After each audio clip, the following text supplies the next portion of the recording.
wasn't that like awesome energy this morning? Didn't you just love it? I love the way he had us all like dancing, had some of my favorite songs. Anyone else is like a secret country person? No. It's a good thing Morris isn't here. He'd yell at us. But he will be available if anyone wants to know, 4:45 today. So he's going to be outside signing books. Disrupt Yourself. He did give me a copy, which I always thought was very sweet. What he didn't know is that I had already purchased it on Amazon. So anyway, it's good, and it has stayed right there because I love the title, Disrupt Yourself. How are we going to do that, right? So we're here. We've been disrupted enough. I like the idea of taking the power and figuring out what are we going to do that's different. We're going to have a survey, so I'm going to ask all of you, please, for continuous improvement. Let us know how we can be better. So fill out the surveys if you haven't already done so. And guess what? You get points for the surveys. So if you haven't filled them out, if for no other reason, for the grand prize. And I can't wait to host whoever is going to be that person out in Napa Valley. I am waiting. It'll be super good. It looks like it might be a virtual attendee. So if you really want, use this next session and the next sessions coming up to gather those points. Has people liked the gamification? Has that been pretty good? Fun, right? That's what it is. Didn't I tell you when we all got together just 2 days ago? It feels like it's been a week. I don't know. 48 hours. I feel like I've put in like a full week of work in just the last 2 days. But it's just been so much fun. It's been really good. Okay, are we ready? Good. We're ready to go. Let's get the session going. Check it out. Hi, I'm Rob. Welcome to another Beer with MZ. Today, a little more serious. Wearing the sport coat, doing a little whiskey. We're Highland Park. It's a 12-year-old. Let's do a little bit. I'm a huge whiskey guy. The 2020 census data is starting to come out, and the numbers show that America's population growth is slowing down. What might that mean for the labor market? We've been tracking this dynamic for a while, and as we dig into the data, the future becomes a lot more clear. Today, the US has a very low labor force participation rate and some 7.5 million unfilled jobs. Super odd considering the relatively high unemployment we see today. And we know that COVID has kept many students and employees at home for the last year. But we are finding that the pandemic has not been the primary culprit of the current talent shortfall, just more of an accelerator. How so? Here's the gist. 2020 sped up the collision of three huge forces. 1, the mass exodus of the baby boomers. 2, the lowest labor force participation rate of working age people we've seen. And 3, a huge decline in births. There's just too few working age people for all the work that needs to be done. What you need to know is that this is not a temporary situation. In fact, we are on the front end of a demographic downturn that could fundamentally change labor markets across the globe. We call this the coming sansdemic. Whereas pandemic implies all people, sansdemic means without people, or in this case, without enough people. Consider these points. First, 2020 forced 3 million baby boomers to retire, and many of them aren't even 65 yet, meaning they have a lot of good working years left. Many are in senior positions, and their knowledge and skills will be really hard to replace. Second, the labor force participation rate for working age people is at near historic lows, and it just doesn't appear to be rebounding. While this dynamic is in large part driven by the exodus of women from the market, we found another very concerning trend. Prime-aged men are steadily leaving the market, not getting married, not working full-time, and living off of their boomer parents or grandparents. Third, birth rates are crashing and have been below replacement, which is 2.1 since 1971. That's 50 years of not replacing our population. There just aren't enough people coming to sustain the labor market as we know it. How does this impact you? We believe that businesses, colleges, and local governments should be thinking about this now and starting to prepare for these changes. At MZ, our focus is on helping our clients understand the data so you can develop a strong people strategy. Organizations that build that strategy now will be better suited to weather the coming sansdemic. To help you understand these changes, we are releasing a big research paper on May 4th. So stay tuned and hit up this link on Tuesday. Cheers. I didn't mean to be so depressing. Thanks for joining us on this Beer with MZ, Whiskey with MZ. Thank you.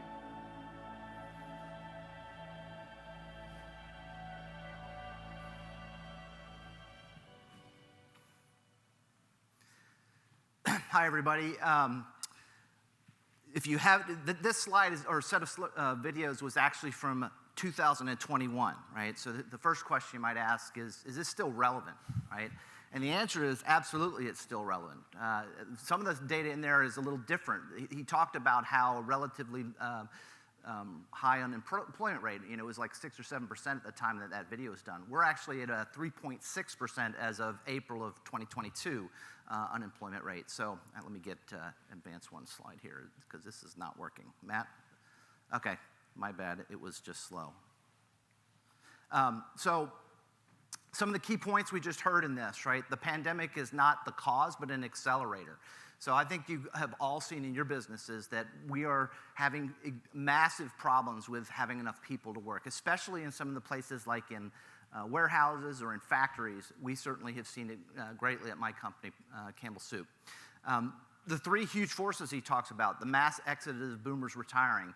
You've seen in the airline industries that a lot of the folks that were kind of furloughed, whatever, they didn't come back, right? They decided, I'm done, I'm not gonna continue to work.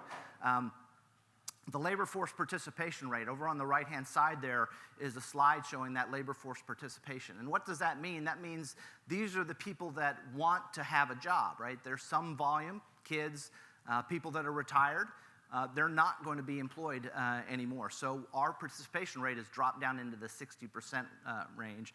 And then the huge decline in births. The United States hasn't been replacing its population for many, many years.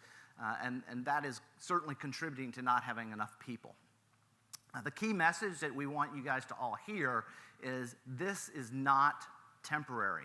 If you're not planning your future for this problem, you're gonna see some real issues going forward. First of all, my name is Stephen Jones. I'm the Vice President of IT Services at Campbell Soup Company, and I'm responsible for supply chain and R&D. So I often work with many of the types of folks that are in this room, the supply chain business, and I'm always encouraging you to think about what can you do with the automation and the solutions. And it's a combination of physical automation and digital automation. The person whose name on here that you don't see up here, Chris Jones, Chris is unable to be with us. He had some surgery, so he had to be out. He was my partner in collecting the data and developing the materials and helping with the panelists that we're going to have. This group is going to be great, so you guys will really enjoy it. We have some poll questions, so if you can pull out your application on your phones, and we want to ask some of these questions, and we'll show the results. I'm sure it takes a minute. You guys are probably going to be getting onto the app right now. But has the labor shortage impacted revenue? No, slightly, or significantly. And I think some of your answers might be, it depends on what month it was. Thinking about January of this past year, we had some significant troubles in Campbell's in getting enough people. We had a lot of absenteeism driven by people that were sick or people that were exposed to sick people, and therefore they didn't want to come in to the office or into the factories. And certainly the factories is where we felt it the most, where they couldn't work remotely and we couldn't produce the product. So do we have you guys show the answers, please? I can't really see that very well, but slightly, 65%, significantly 22%, no, 13%. The no's are lucky. Because Campbell's, we certainly felt it. I don't know if I would say significantly, but certainly slightly, as we struggled in the month of January for sure, and certainly other months. Okay, switching back to the PowerPoints.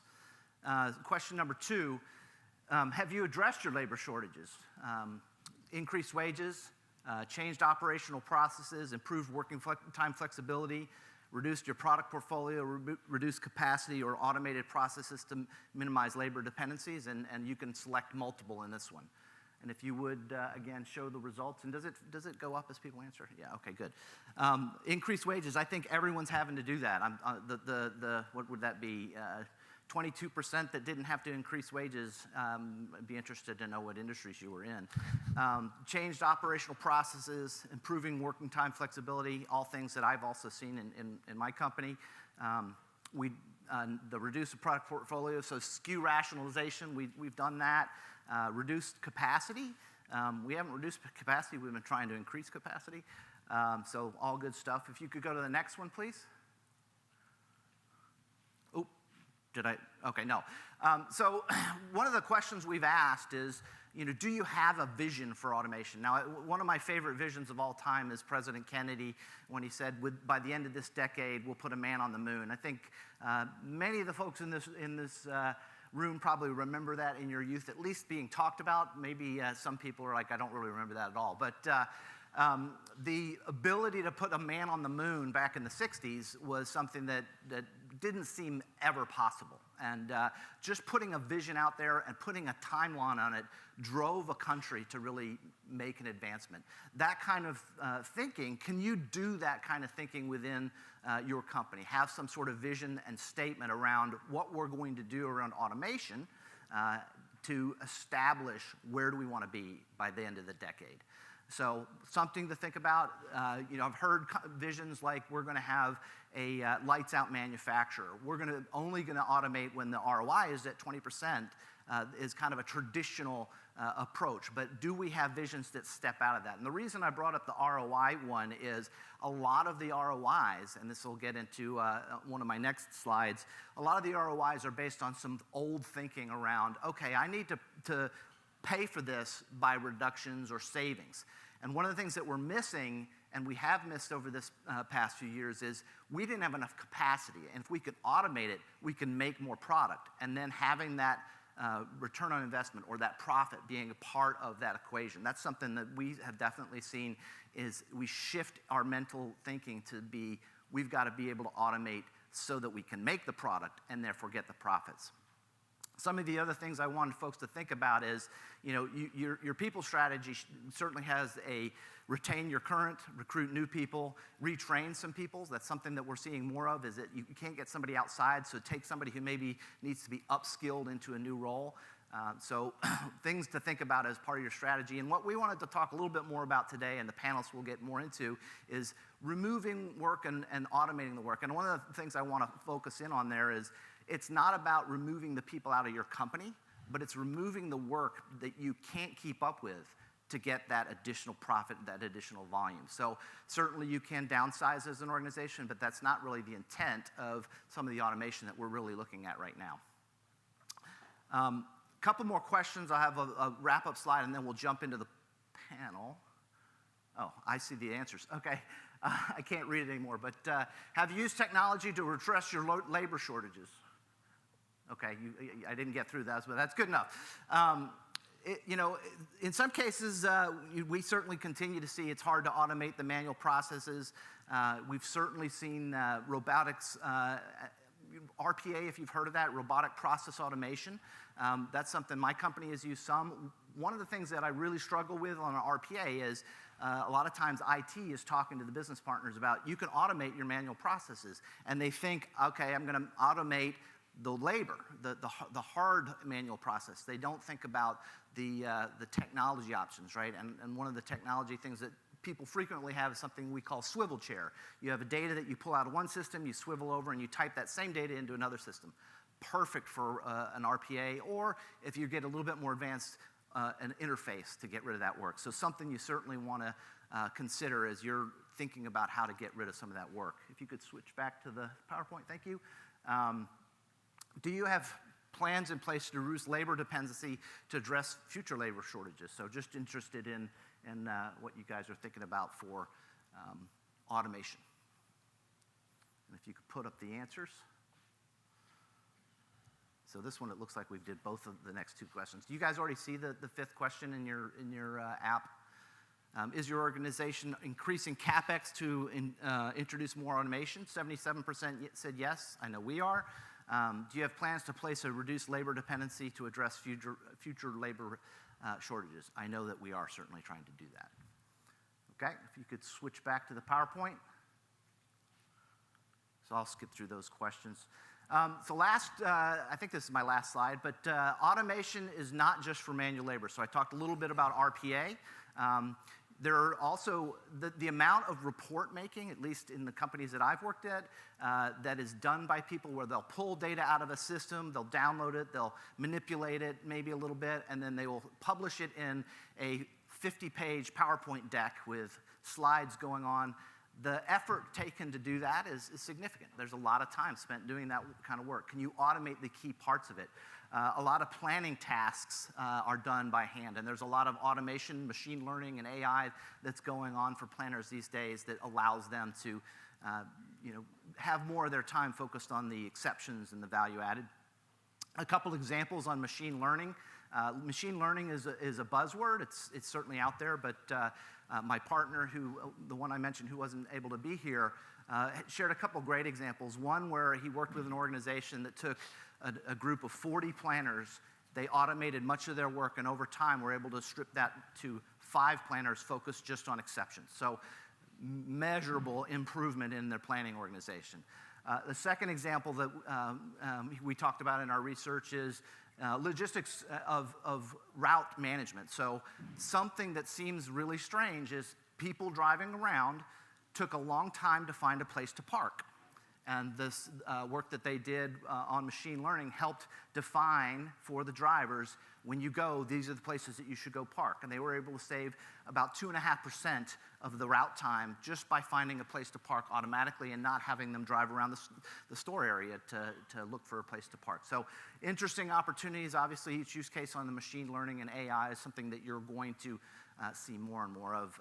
And I think that it's something everybody should be thinking about, at least on their roadmap. Maybe you're not ready for it now, but 2-3 years from now, you should definitely be thinking about it. So with that, I'm going to just introduce my panelists here. I've got a great group. Here first, we've got from the CEO and founder of Gray Orange, Samjay Kohli. Second, from Miebach, our Chief Revenue Officer. I'm sorry, he's on the far left, but Nick Banich. And third, from Walmart, Shayne Wahlmeier. He's the Vice President of Innovation and Automation. So I'm going to jump in and start asking a few questions. And I'll need my glasses because I cannot see. Where did I put them? Maybe I'm in trouble because I cannot find my glasses, but I will try and read the questions until I find them. Let me get my first one out. So Nick, I'm going to start with you. I really got to find my glasses. Where did I put them? Yeah, that'll work. I don't know where they are. I had them in my hand, I thought. Okay, so Nick, what are the rates of returns companies see when they do automation projects with your company? So historically, it was around that 3-year benchmark, but we've seen more and more. That was in a world, like you mentioned, Chris, where labor was infinite. And now with this finite labor, it's not just the ROI period we've seen move to 5 years, but also what are companies willing to put in on that ROI investment. And one of the biggest things that you kind of alluded to with one of the questions is including that lost margin on what you can't sell because you don't have the labor to do that. And that then really is a great way to finance more, because you start looking at that margin level, which in manufacturing often was able to fund line increases and things like that. When you get to warehousing fulfillment environment, being able to also include that sort of analysis into the equation, which mature finance organizations should be able to do, enables a lot more funding. The second piece of it is also with that people statement is, what is your people strategy? What do you want your associates doing? We worked with a large beverage company and did a global automation profile strategy for them. And the first thing we did is benchmark what are associates doing in the warehouse. And we found that globally, 60% of the labor in the warehouse was moving pallets around the operation internally. That's a fairly easy operation to automate with AGVs, but it also allows you to repurpose that labor. So where you can give them a real mission vision, like what do you want an associate of your organization doing? What are they trying to do to fulfill the customer promise and commitment?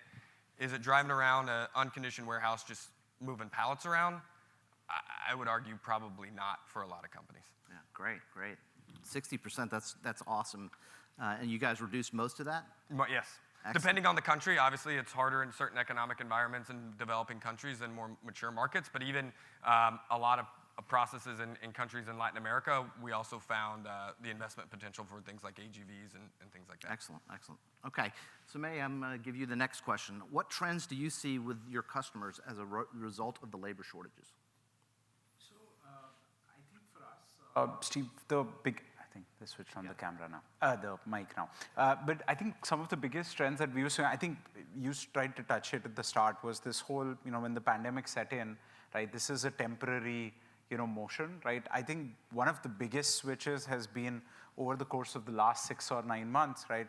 They've also come to realize this, that, we need to automate. This is not going away. It's not COVID leave. It's not because, because everybody's getting a stimulus check at home. This is not because of that. So because of that, right, I think if you look at some of the customers which lead with this are actually trying to look at really some of the things, it's been mentioned here before by Nick, which is what's the loss, what's the customer promise that we are breaching? So it's really automation moving away from ROI, labor saving, to really being a question of what is the customer promise that we are not making, or more importantly, that our competitors making, and that's why they are getting market share, right, which we are not able to do. So that goes into what are the different SLAs we can't offer, what are the different service levels we're trying to breach in, what is product or offerings we can't carry, which we'll want to do. So that's kind of been one of the biggest trends that we've started seeing. Excellent, thank you.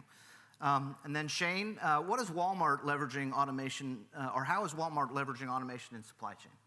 Yeah, thanks, Stephen. So Walmart spent the last 60 years building out one of the world's largest distribution and transportation networks. And so obviously we've got a big ship, but the customer's constantly changing. And as they adapt the way they want to shop and what their expectations are, we've got to reinvent our supply chain, and we've got to really transform that. And so there's really 2 spaces we're leaning into from an innovation perspective, and that's robotics and then AI-powered systems.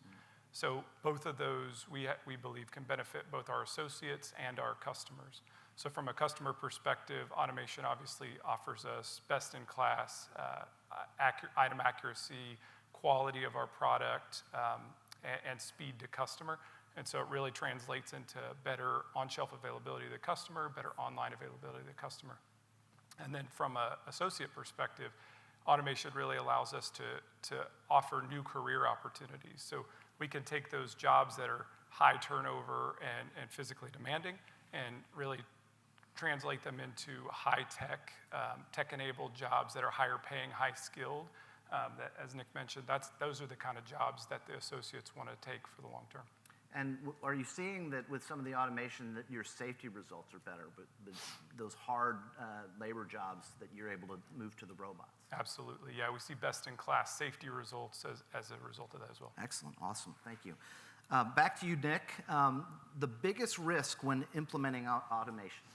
There's quite a bit. I think the biggest risk that companies make is they think automation's the solution, and the end-all be-all solution. And really the way to approach this is automation's kind of the ends, but you got to have the means to get there. And so not really thinking about it from a process standpoint, the worst thing you want to do is automate bad. Do not make bad easier and faster. That will make everybody's life miserable.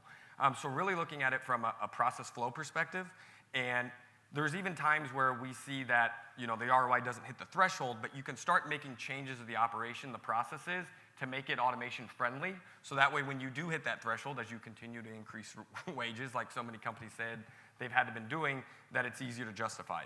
The other thing people commonly miss is the IT piece of it, which Chris, I know you're passionate about, is these systems are Chris is the other guy. Sorry, Stephen. That's okay. I'm so bad with names.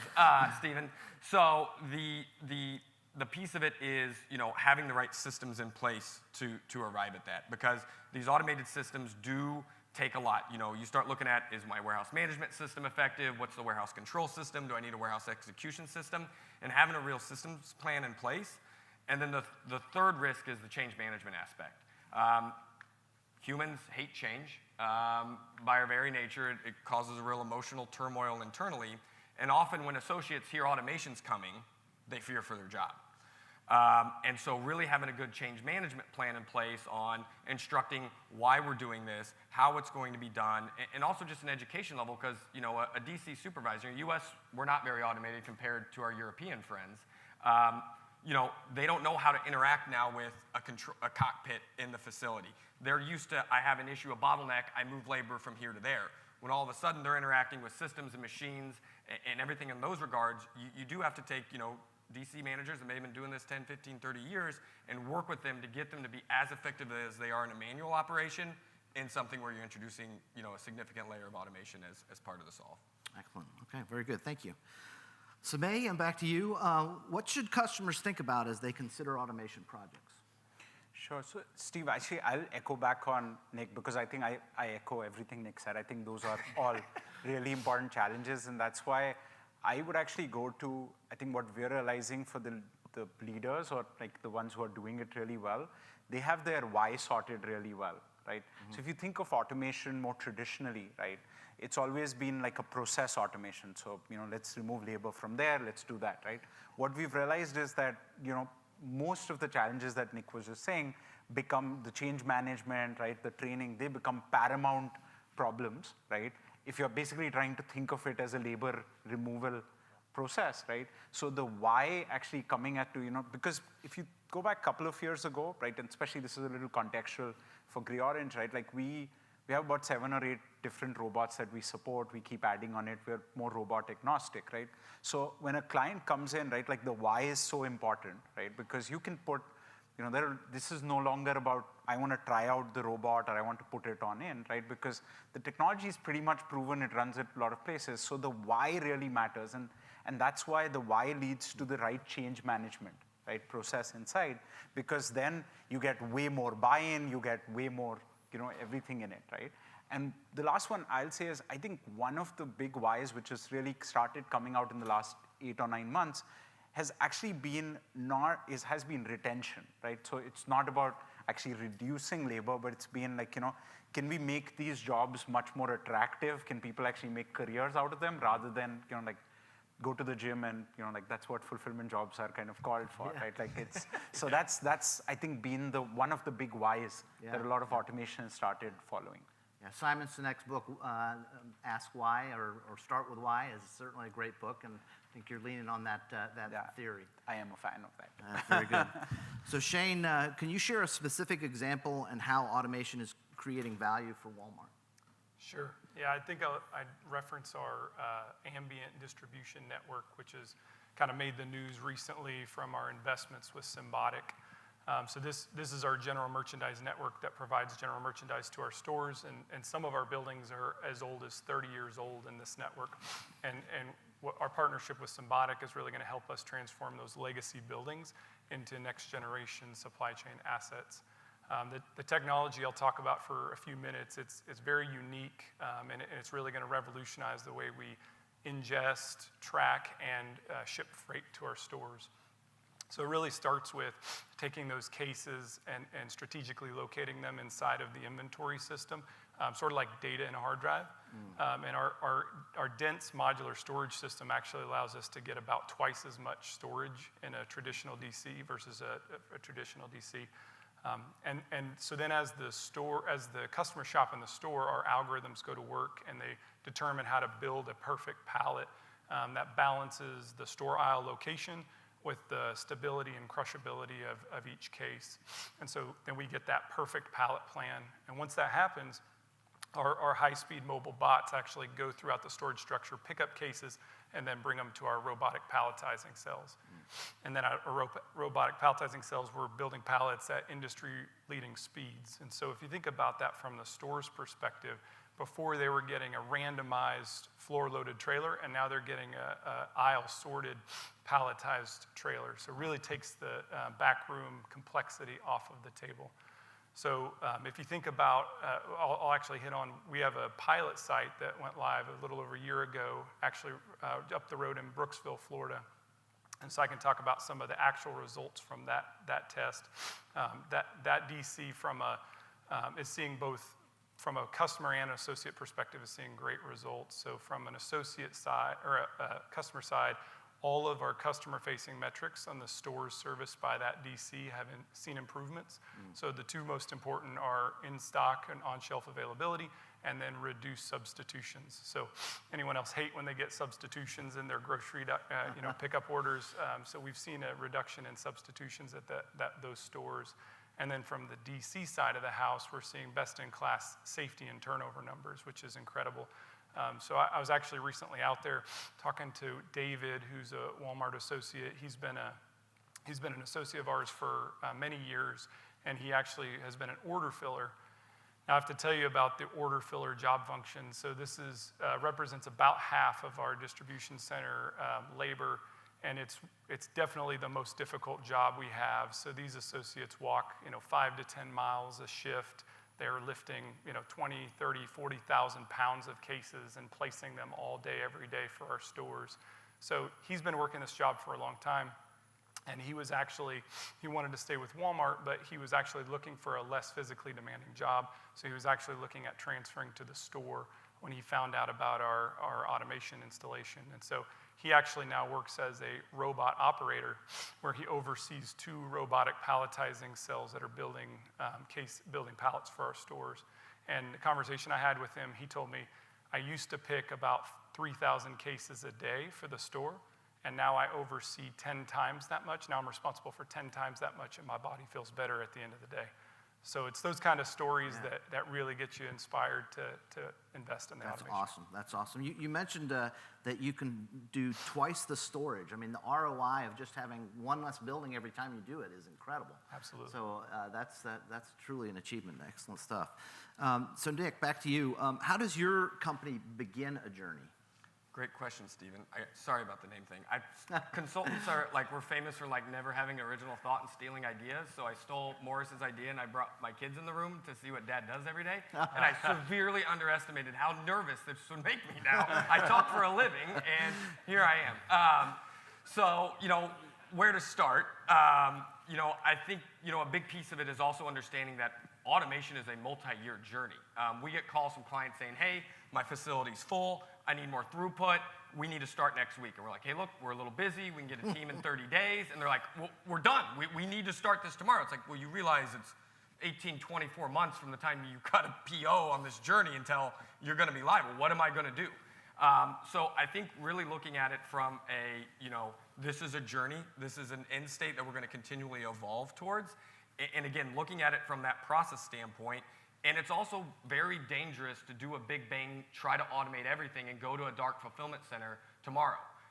We get called in a lot because companies try to do that, and then all of a sudden, everything goes live, and the facility's doing 14% of what it was originally designed for, and the material handling companies blaming the WMS company, the WMS companies blaming the client's blaming everybody. So really where to start is size the prize. What facility makes sense to do this? What do we want to prove out? And really looking at it unit op by unit op in the building. And starting to have a phased plan of how you're going to do this, because as well with peak seasonality, and you have to balance inventory peak with actual fulfillment peak, which often gives you a very small window of when it makes sense to tear down the plane while you're still flying it. And so really thinking of it as a long-term plan, size the prize, where's the biggest area of ROI, as well as where are we mitigating risk, especially if it's your first building, first time you're doing this process with the first vendor, and really seeing it as this journey versus, hey, we got to go do this, let's rush to failure. In this times, it can be hard because Todd Steffen will say there is no real estate available in many markets. Labor is evaporated. I think actually, like those of you that are Avengers fans, I think Thanos actually did a snap and we lost half the labor on the face of the earth. So really avoiding that urgency and that we just need to do something, and making some of those fundamental mistakes because you don't have processes right, you don't have the why figured out, you don't have your people strategy. And I think that works as well we've talked a lot about physical automation inside of fulfillment centers, but also I don't want to underestimate the DPA, RPA side of it with administrative processes and that's where that people element's so huge of versus chair swiveling. We have, a lot of times your planners intimately know the business in a way that nobody else does. And to take them, even more junior planners or those that have just a moderate level of experience, your ability to get them doing more value-added activity and spending time on exceptions, spending time looking at things over the horizon versus just firefighting to get through, the Monday, Tuesday, peak from weekend orders, that's really kind of the fundamental start of how you go down this journey. Awesome, thank you. Back to you, Samjay. What trends do you see coming in the next 24 months? Sure. So I think I actually love going after Nick, so I have to always sit in this order, right? Because I think, Chief, the trends we start seeing is actually automations becoming much more smaller, quicker, right? And kind of more what we're strong believers in it, which is the platform play, right? Like, so rather than, like picking holistic systems which take 18 months, 24 months to go live with, right? Like, it's actually interesting, Shayne's here, our first site with one of the Walmart group companies, right? It went live, I think, in 5.5 months from purchase order, right? And we're talking full production grade site, right? Going live in that.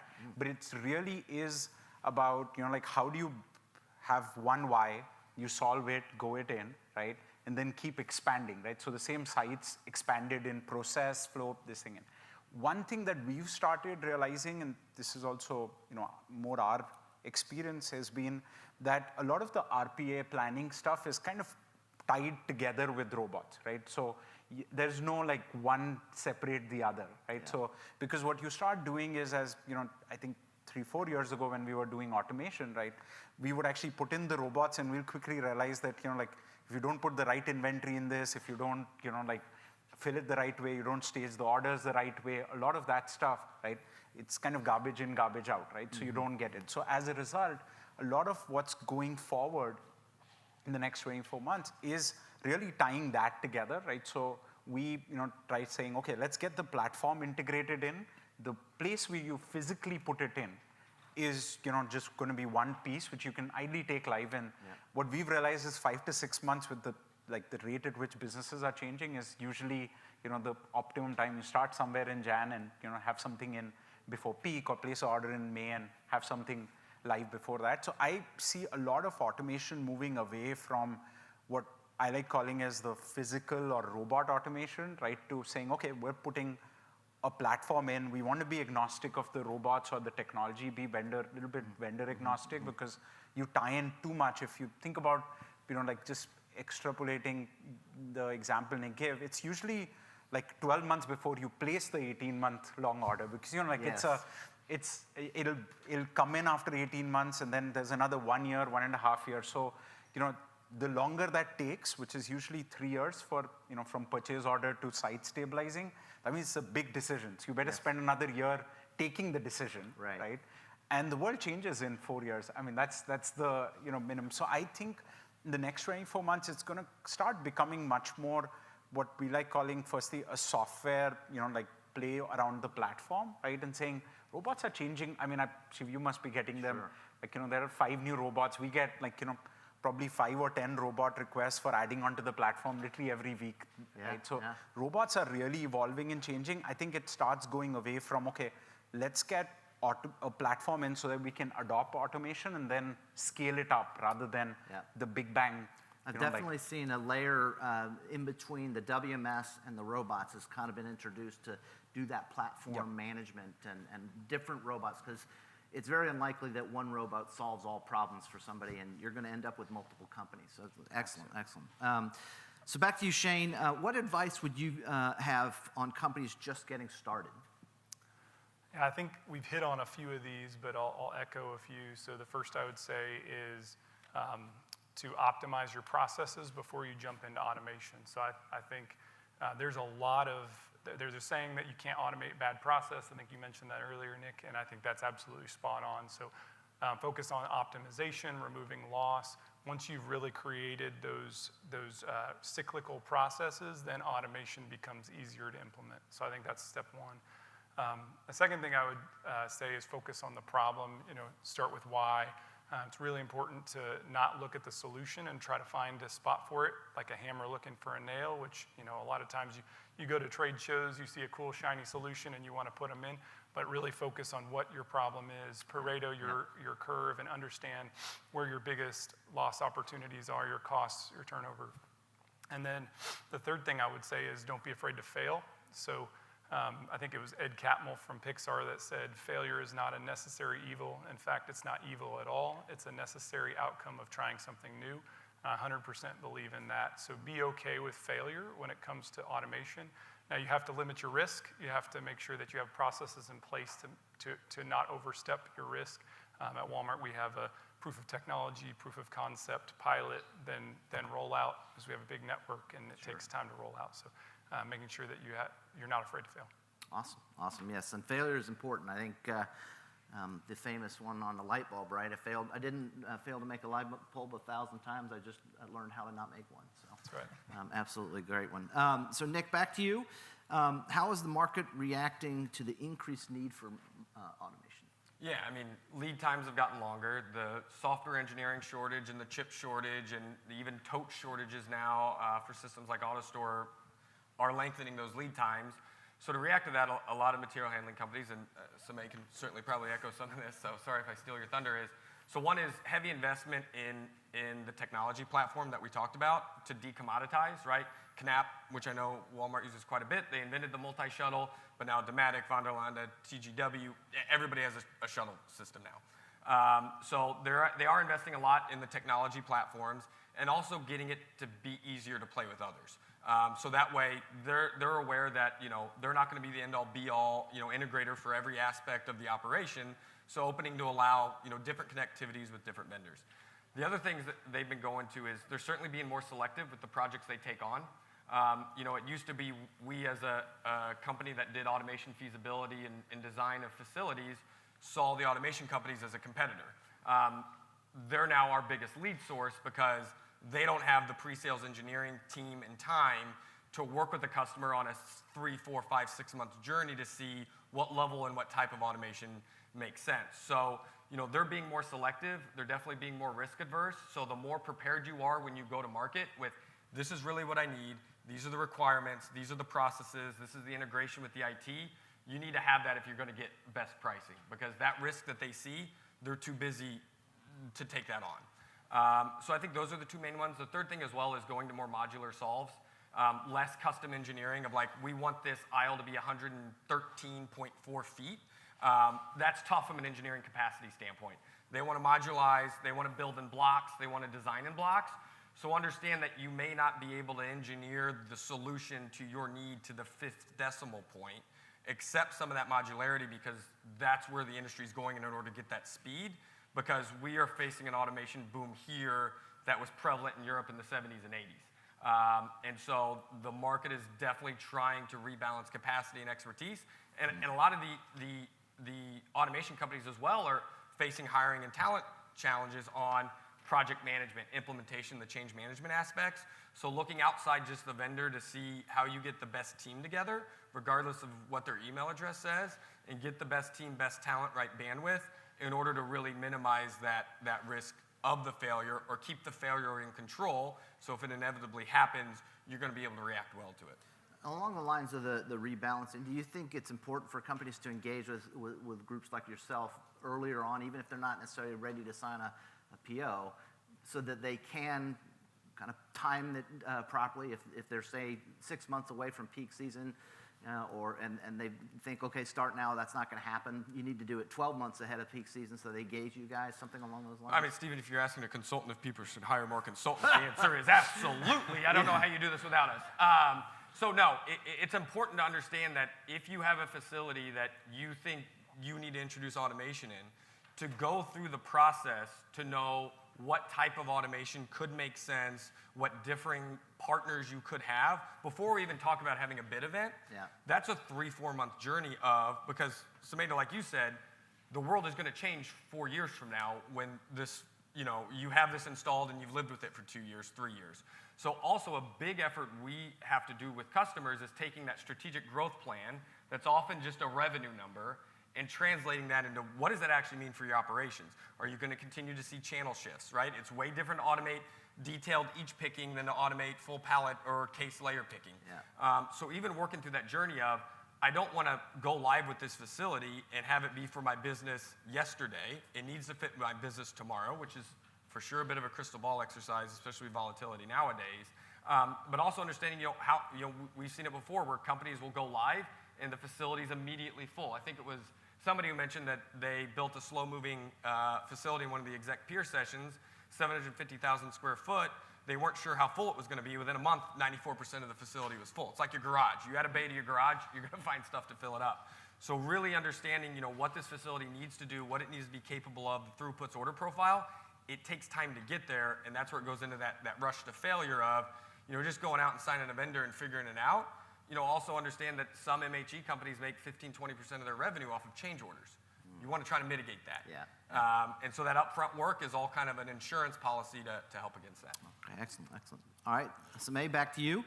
How do you address keeping the engaged workers or retention in the changing face of the labor market? I think just Steve, going back to what I said before, I think it really comes to, how do you actually make sure that they are adding value, right? Rather than their biggest adding value is muscles, right? Like it kind of moves from, I think we are using labor a lot in fulfillment from just being the muscle behind, like do this, push this, do this, or I like the term of swivel chair, right? Like take this, put it in, right? I think that motion, right, is really changing. So, some practices that we've seen, which has really gone like, I think it's almost like a standard SOP now with, that our team works with, people on, which is that whenever an automation project is announced in a fulfillment center, even 3-4 months before, right, they actually start going through a polling or a test program, right, to actually say, hey, who are the people who will actually be, selected from amongst you guys who will be the first batch to work on, that. And, and usually we've also seen, people actually have a higher pay per hour wage for them, right? It's probably $1 extra, $2 extra, right? But to actually make sure that that job is more value adding, because you think of it like, you're solving the problem of it's not going to be that much work, right? Hard labor, but then you're not actually paying them anything more. So it still doesn't feel like, they're doing a profession. So this has been, like I think for a lot of clients,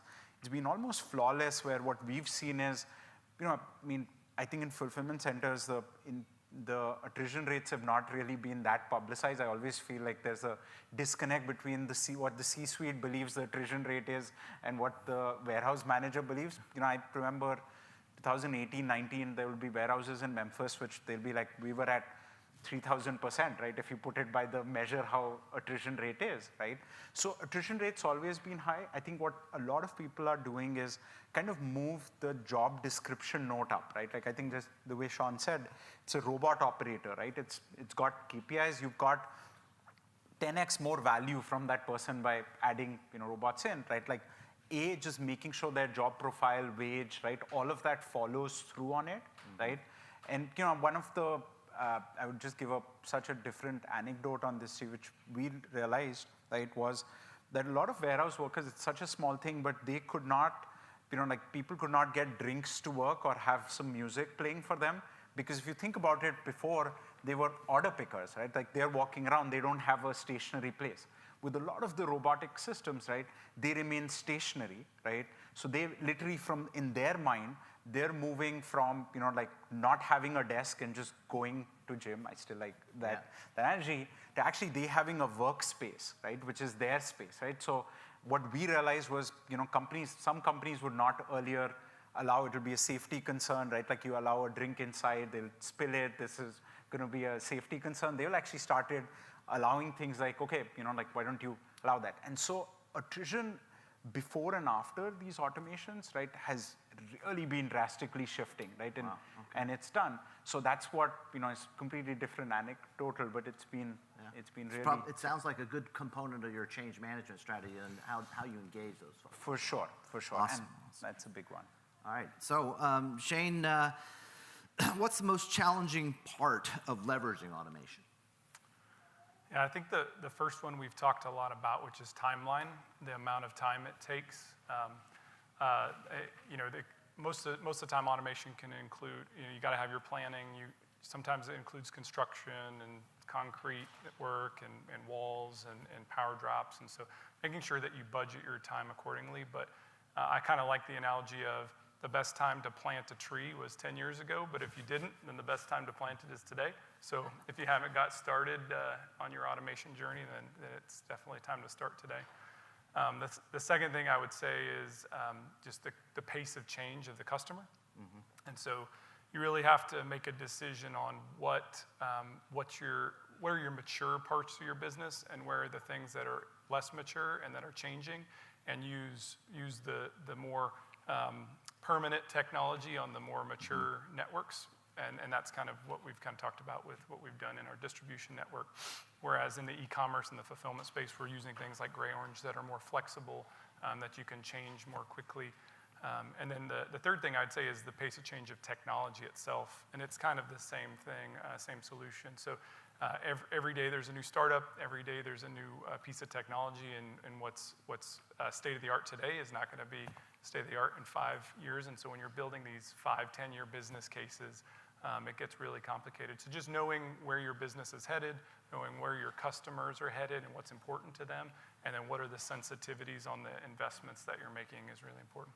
Okay, excellent. So we actually have about 7 minutes, I think it is, until the session ends. So if there's any questions from the audience, does anyone have anything you want to ask on automation?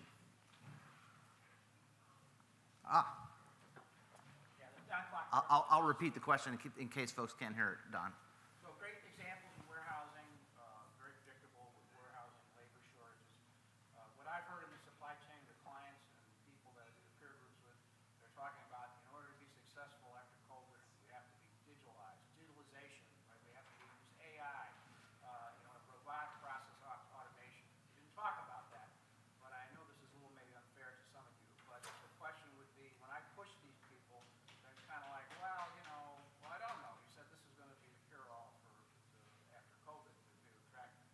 Can you give any real examples where people have been successful in AI, robotics, process automation, machine learning, anything to reduce the pressure on supply chain individuals so they can work more productively? Yeah, sure. I'll field that fastball. I should actually call Victoria up on stage. So she leads our digitalization practice, where machine learning, yeah, it's a bit of a buzzword, but I do think it is critically important to get into that predictive prescriptive analytics and find those correlations and causations that actually exist that you can't see unless you dive into that data a level deeper.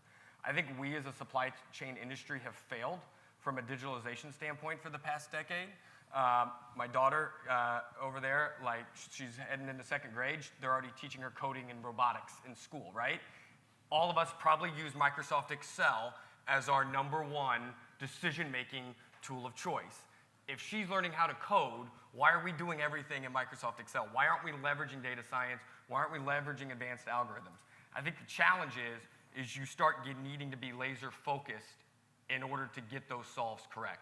Just going off the shelf and plugging something in doesn't really fit. And so this is where custom tool development, custom algorithms, we have a use case with a returnable asset company, pallet company, that had issues because depending on if the product was going to have sugar on it going to Walmart or water on it going to Costco, both the turn time with the supplier as well as the retailer were very dependent based on who the retailer was, who the supplier was, and what product was going to be on there. So we actually developed a machine learning algorithm with them that looks at different forecasting methods and continuously evaluating which forecast method is best based on that combination of supplier, product, and retailer. The beauty of that one is it actually then connects to a network optimizer, so that way it's not only telling you what that return time is, it's also predictively saying this is how you need to redeploy assets in the network, this is the expected repair wash that needs to go to those facilities. So it's taken that entire, which was multiple people with multiple different Excel sheets trying to plan this out and having weekly meetings to figure this out, and it's taken that and automated all that, so that way then the people they do have can focus on exceptions and real problem solving versus just keeping the trains moving on time. Can I Go ahead. I mean, this is literally core of what we do, so I'll take 3 examples of actual places where it's used. One, I think where people have used, we've seen is in forward and reverse storage, right? So reserve storage versus forward, right? You actually move that part, which was traditionally done by planners. What we realized in a robotic system is because the throughput increases so high, right? You can't keep up, right, the replenishment activity. So that's literally one of the biggest use cases that are being used where I think we all have to, I agree with Nikon, stay away from AI and machine learning acronyms. They're very abused, right?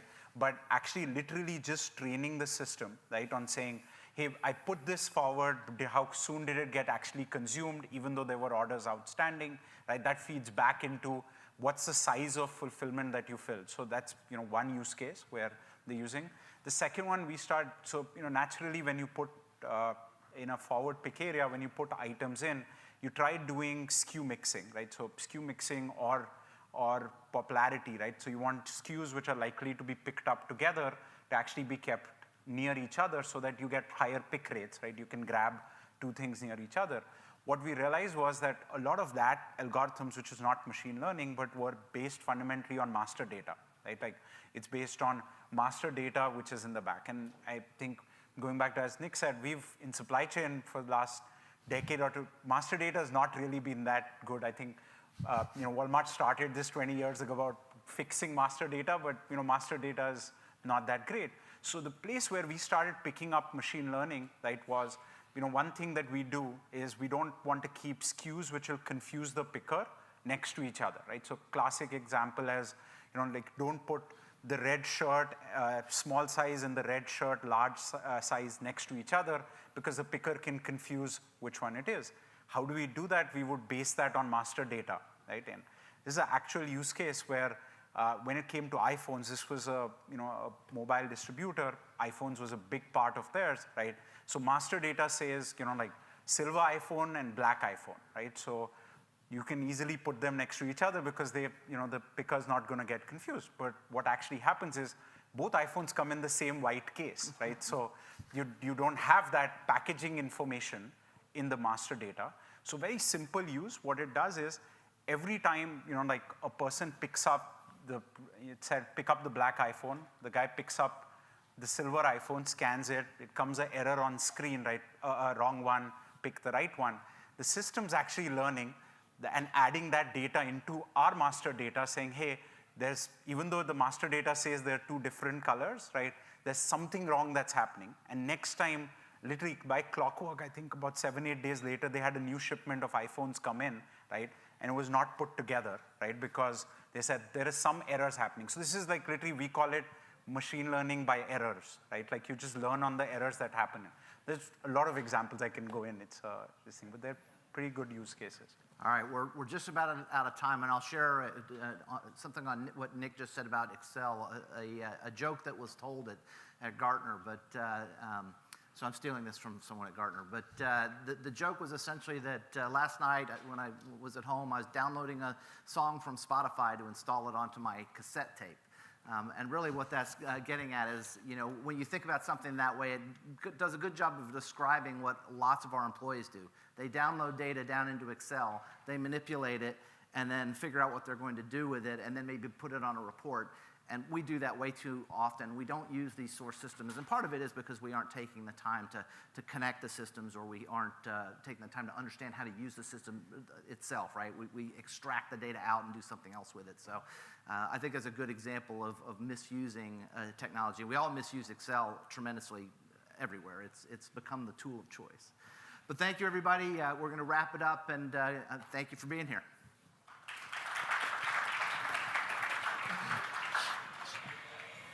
God bless.